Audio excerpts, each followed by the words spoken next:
Boa noite. Começamos uma outra videoaula. Estamos tratando sobre os meios de prova no processo de trabalho e hoje nos cabe justamente agora ver cada meio de prova de forma especificada, como elas podem ter sua validade ou, de certa forma, serem válidas, consideradas por não ter uma prerrogativa legal respeitada. Vamos primeiramente olhar os depoimentos pessoais e testemunhais, que na prática trabalhista se mostram muito importantes. Às vezes, quando tem uma infinidade de provas documentais, talvez em algum caso concreto, as testemunhas que fazem, de certa forma, um resumo de toda a prova documental analisada pelo juiz, que em suas perguntas tenta justamente retirar a veracidade formal para seu pronunciamento judicial através de sentença, que ele falar em base ao seu livre convencimento motivado. E a prova testemunhal às vezes parece muito importante para isso. Mas mais ainda, o depoimento pessoal. Obviamente que aqui existe uma diferença processual entre esses dois meios de depoimento, de meios de prova. O pessoal, como a própria terminologia indica, é quando a parte é chamada para prestar um depoimento.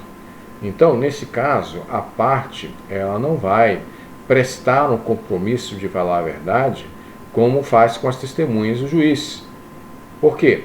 Porque as partes já estão lá com seus deveres de boa-fé processual, como nós vimos em outra aula, e a facilitação que nós temos justamente com a reforma trabalhista, que tem de forma expressa agora na CLT as hipóteses de dano e multas para essa conduta que não for a que mais condiz com a boa-fé.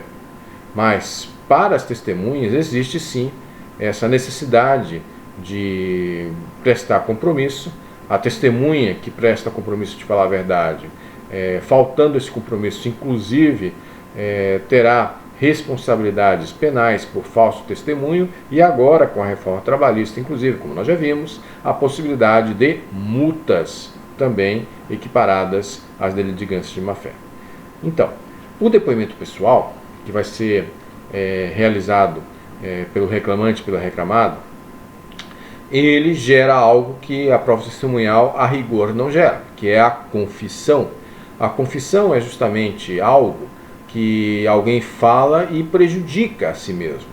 Então, nesse caso, quando o preposto da empresa vai aos autos e afirma, por exemplo, que aquele empregado ficava próximo a um agente perigoso, ao contrário do que está no laudo pericial e na prova documental, eu tenho, então, desta forma, um elemento muito robusto para que o juiz talvez faça pronunciamento pela condenação em periculosidade.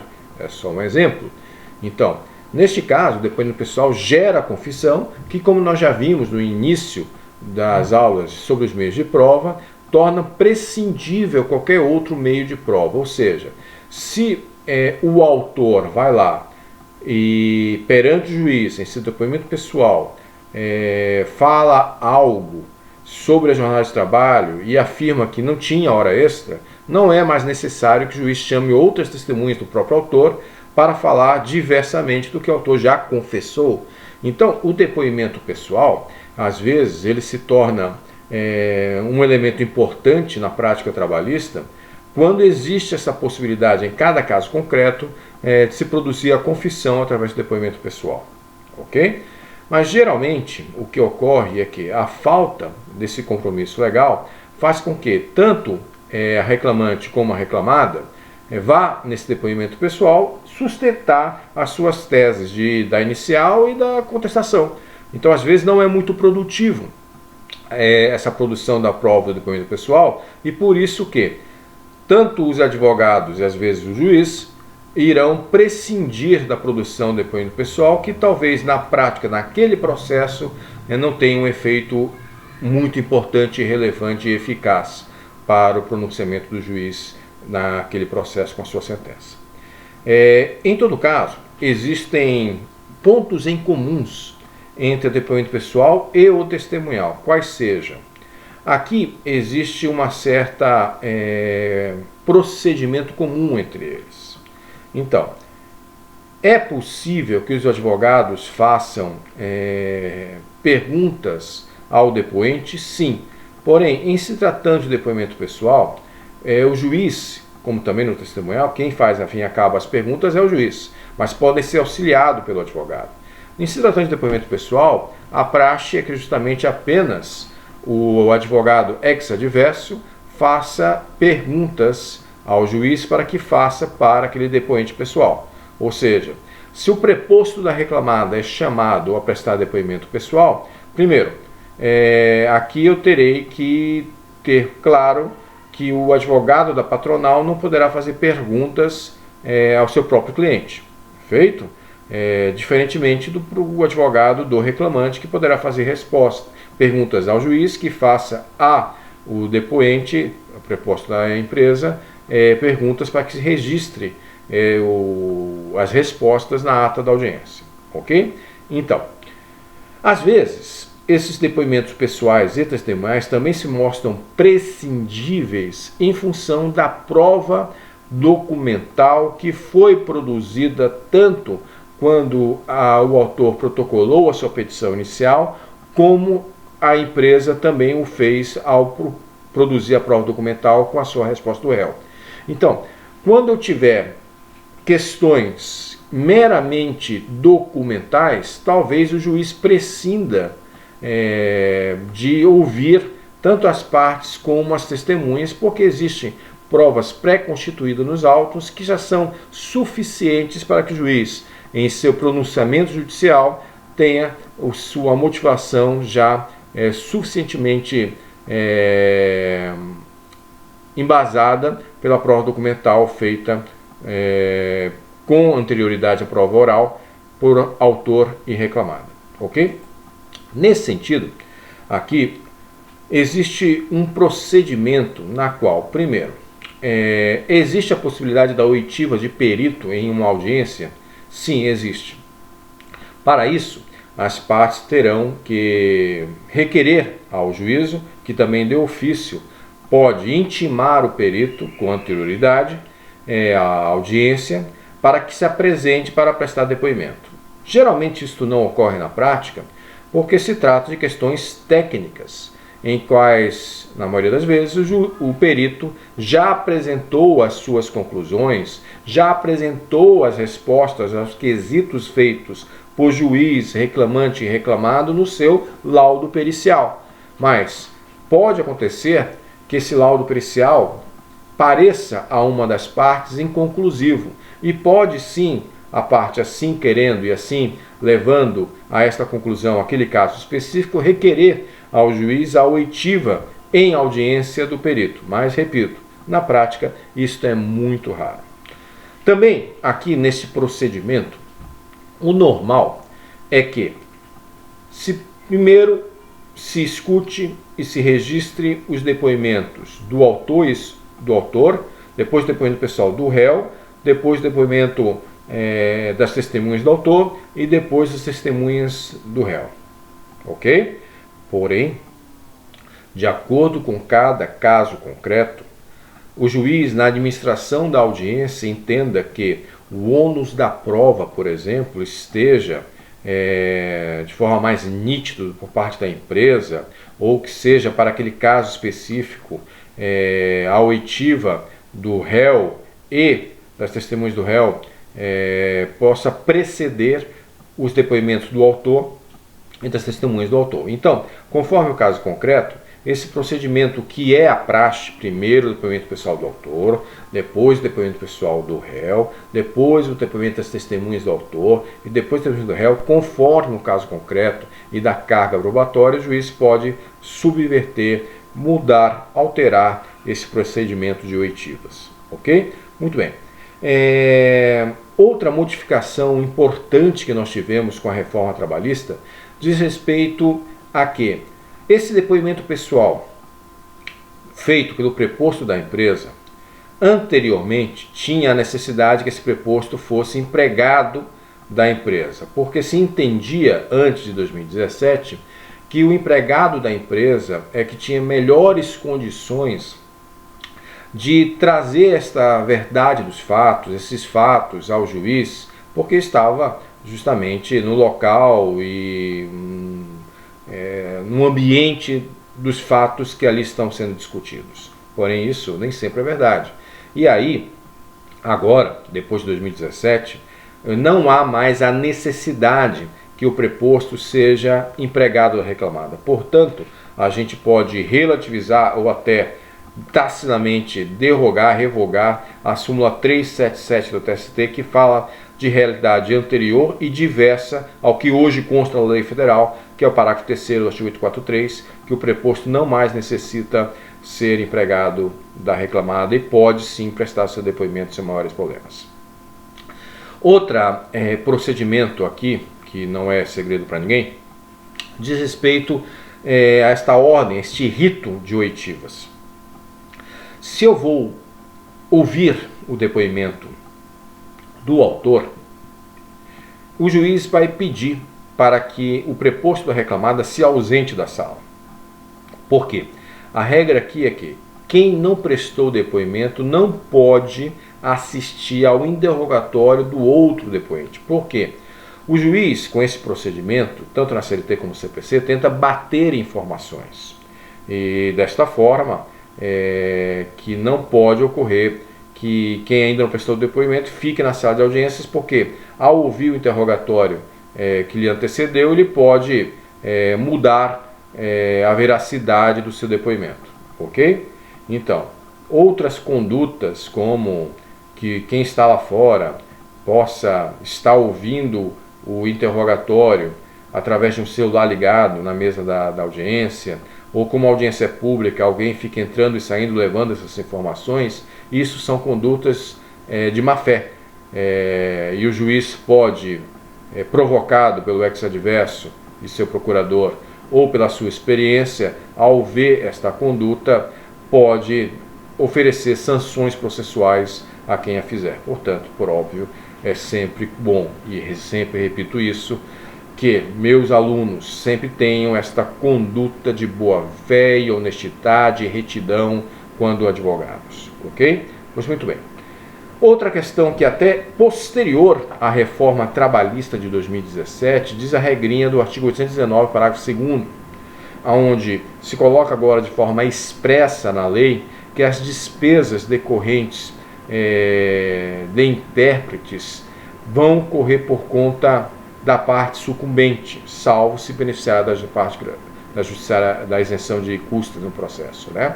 Isso é uma interpretação diferente, porque surdos, mudos, estrangeiros, aqueles que não controlem o vernáculo nacional, o português, podem prestar depoimento, sim, mas aí será necessário o uso de um intérprete.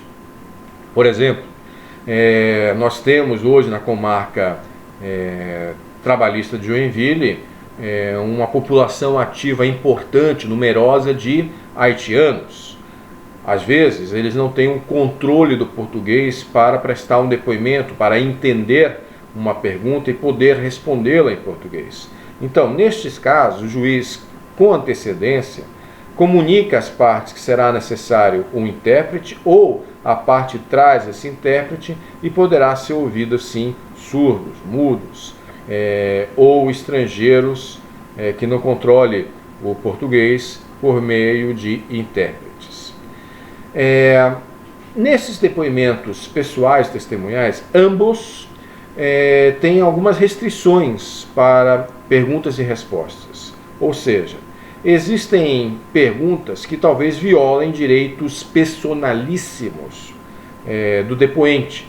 Então, quando isso acontecer, quando vai faltar aquela pergunta e a possível resposta à honra, à intimidade, a segredos profissionais, o juiz já de antemão indefere a pergunta e não o deixa fazer, porque não há nem necessidade de responder, porque o depoente não tem que expor em seus depoimentos algo que vá ferir a sua intimidade, a sua honra, a sua imagem, o sigilo profissional, esse tipo de questão.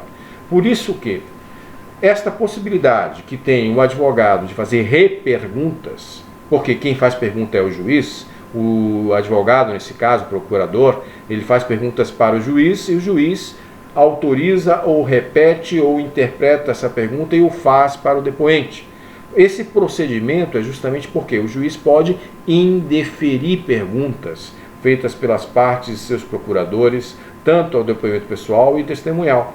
Feito? Então, se instaura justamente aqui um procedimento em qual o juiz faz a pergunta para o depoente, depois abre a possibilidade para as partes também fazerem perguntas, só que as partes e seus procuradores perguntam para o juiz, que pode deferir ou indeferir perguntas. Deferindo, ele autoriza ou repete ou refaz a pergunta para o depoente, que responde para o juiz, que faz a inscrição desta resposta na ata da audiência, que efetivamente é o que vale como prova.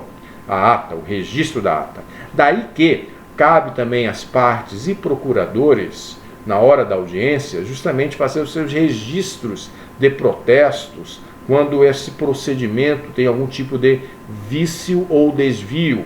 Cabe, então, à parte interessada fazer esta questão de ordem para alterar algum tipo de registro na ata da audiência ou qualquer outra nulidade que, porventura, possa acontecer nesse procedimento. Ok?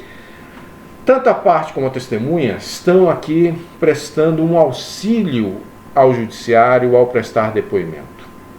Então, nesse caso, elas não podem ser sancionadas com um desconto salarial por ter faltado ao trabalho para ir prestar um depoimento no judiciário.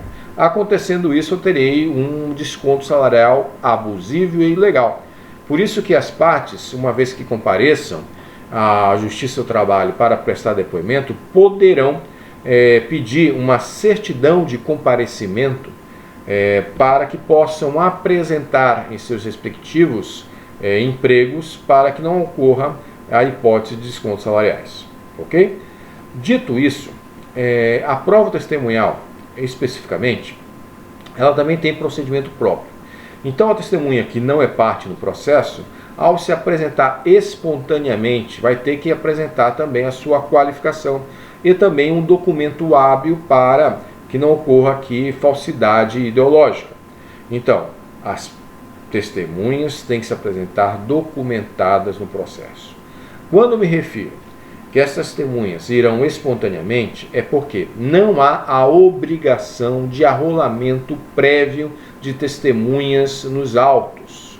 Isso se trata de uma faculdade, ou seja, a prática trabalhista é que, uma vez designada uma audiência e tem o seu prosseguimento em instrução oral, as partes vão telefonar para as suas respectivas testemunhas, avisando da data e horário e convidando se elas podem comparecer. Pode acontecer que alguma testemunha diga: olha, eu posso comparecer, mas eu não quero ir. E diz o interessado: mas olha, você é imprescindível para esta causa com seu depoimento.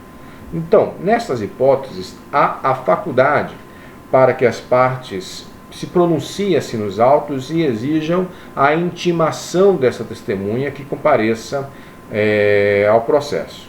Mas a prática, o geral, é que elas se apresentam independente de intimações, mas elas podem ocorrer, como eu expliquei. Então, é necessário que ela apresente então a sua qualificação nos autos: brasileiro, solteiro, profissão, seu endereço, e a partir daí haverá o oitivo.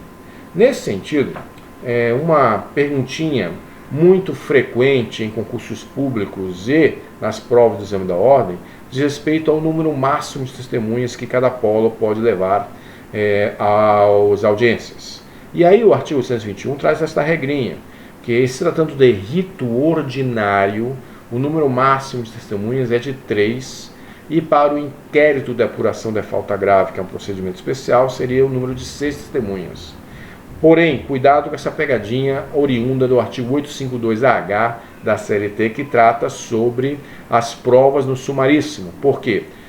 como o próprio nome indica, para ter maior celeridade, se limitou o número de testemunhas máximo no rito sumaríssimo ao número de duas testemunhas. Então, rito ordinário 3, rito sumaríssimo 2 testemunhas como número máximo. Ok? Porém, na prática, não importa a quantidade de testemunhas, senão que a qualidade do seu depoimento. Ou seja, ainda que você possa levar 3 testemunhas e leve de forma espontânea para o dia da audiência, talvez a testemunha que você escolheu para ouvir por primeiro, ela seja tão boa, o seu depoimento tão relevante para as questões que estão sendo discutidas no processo, que diz a prática trabalhista que talvez seja muito questionável, ainda que você possa chamar outras testemunhas, que você chamar a segunda e a terceira, que talvez apresente uma contradição ao depoimento da primeira. Então, o que importa aqui na prática é a qualidade dos depoimentos para os temas que estão sendo tratados naquele processo específico. Ok? Muito bem. Outra lenda urbana que nós temos aqui é que cargos de confiança não podem ser testemunhas no processo do trabalho, assim como aquele que já teve uma ação contra a empresa também não poderia ser testemunha. A súmula 357 do TST responde a estas duas hipóteses. Ainda que faça referência expressa à testemunha do reclamante, a analogia cabe para o reclamado, no que diz respeito ao seguinte. Falamos que a testemunha, antes de prestar depoimento, faz sua qualificação e presta compromisso de falar a verdade. Prestar esse compromisso, que inclusive pode ter o auxílio das partes em suas contraditas, talvez o juiz faça o compromisso de praxe, olha, você está aqui para falar a verdade, se você não tiver nada contra a empresa, vamos lá ao teu depoimento. Opa, pergunta se ele é padrinho, diz o advogado da empresa, se é padrinho de casamento do autor. O juiz irá perguntar, conforme a resposta, o juiz irá ver se este é um impedimento realmente robusto para desqualificar aquela testemunha para a condição de informante. Qual que seria a diferença? O informante não presta compromisso de falar a verdade. E ao não prestar compromisso de falar a verdade, talvez, em algum caso concreto, o juiz fique com o pé atrás. E conforme a gravidade da contradita ou da resposta daquele depoente, talvez não seja nem útil ouvir aquele depoente. Então, aqui é necessário que o juiz tenha esta convicção. Uma vez que prestou compromisso e falou de falar a verdade e venha mentir, na ótica do juiz, como já falamos, existe a hipótese da litigância de má-fé e multas também para a testemunha, agora com a reforma trabalhista, e inclusive a hipótese de falso testemunho. Feito? Por isso que a súmula 357, ela traz então estas formas de flexibilização no que diz respeito a impedimentos para as testemunhas de autor e réu. Muito bem. Dito isso, meus caros, creio que as questões que diz respeito à prova testemunhal, elas já foram aqui bem explicitadas, e havendo dúvidas, por favor, entre em contato, porque deixo agora para a próxima aula para falar da prova documental e da prova pericial. Muito obrigado a todos e até a próxima aula.